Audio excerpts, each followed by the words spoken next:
పెద్దపల్లి జిల్లా Ramagundam municipal corporation పరిధిలో BRS ప్రభుత్వం ప్రారంభించిన అభివృద్ధి పనులను కొనసాగించాలని మాజీ ఎమ్మెల్యే కోరుకంటి చందర్ డిమాండ్ చేశారు. కాంగ్రెస్ ప్రభుత్వం ఏర్పడి 2 సంవత్సరాల పాలనపై ఛార్జ్షీట్ విడుదల చేస్తూ రామగుండం కార్పొరేషన్ పరిధిలో బీఆర్ఎస్ హయాంలో ప్రారంభించిన అనేక అభివృద్ధి కార్యక్రమాలు ఇప్పటికీ పూర్తి కాలేదని ఆయన ఆరోపించారు. పార్కింగ్ కాంప్లెక్స్ సహా పలు అభివృద్ధి పనులను కాంగ్రెస్ ప్రభుత్వం ఏర్పడిన తర్వాత ఎక్కడికక్కడే నిలిపివేసిందని చందర్ విమర్శించారు. ఇప్పటికైనా రామగుండం ఎమ్మెల్యే రాజ్ ఠాగూర్ స్పందించి పెండింగ్ లో ఉన్న అభివృద్ధి పనులను పూర్తి చేయాలని ఆయన పిలుపునిచ్చారు. ప్రజాధనం దుర్వినియోగమైతున్నటువంటి నేపథ్యంలో 2 ఏళ్ల ఎమ్మెల్యే రాజ్ ఠాకూర్ మక్కన్ సింగ్ గారి పాలన పైన ఛార్జ్షీట్ విడుదల చేయడం జరిగింది.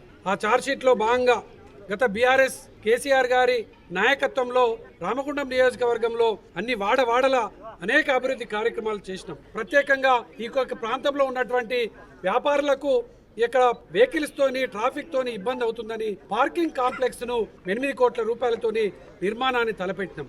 ఇప్పటి వరకు 2 ఏళ్ళు అవుతుంది ఈ యొక్క ఎమ్మెల్యేగా గెలిచి ఈ యొక్క ప్రభుత్వం ఏర్పడి ఇప్పటి వరకు దీని దిక్కుదూచినటువంటి పాపాన పోలే. అధికారులు వచ్చిన వాళ్ళు లేరు, ఎవరు కూడా రాలే. కాంట్రాక్టర్కు ఆనాడు 3.5 కోట్ల రూపాయల పనులు కూడా పూర్తి చేశారు. మరి ఇప్పుడు 100 కోట్లు వస్తున్నాయని అంటున్నారు. మేము టీయూఎఫ్ఐడీస్ కింద 100 కోట్ల రూపాయల నిధులు తెప్పించినాం, అమృత్ ఫండ్లు తెప్పించినాం. అదేవిధంగా 54 కోట్ల రూపాయలు డిఎంఎఫ్టీ కూడా తెచ్చినాం. మరి ఆ నిధులతోని ఈ పనులను ఎందుకు పూర్తి చేస్తలేరు?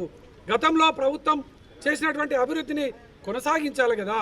ఇలా కేటీఆర్ అన్న నాయకత్వంలో పట్టణ ప్రగతి నిధుల ద్వారా అనేక అభివృద్ధి కార్యక్రమాలు చేసినాం.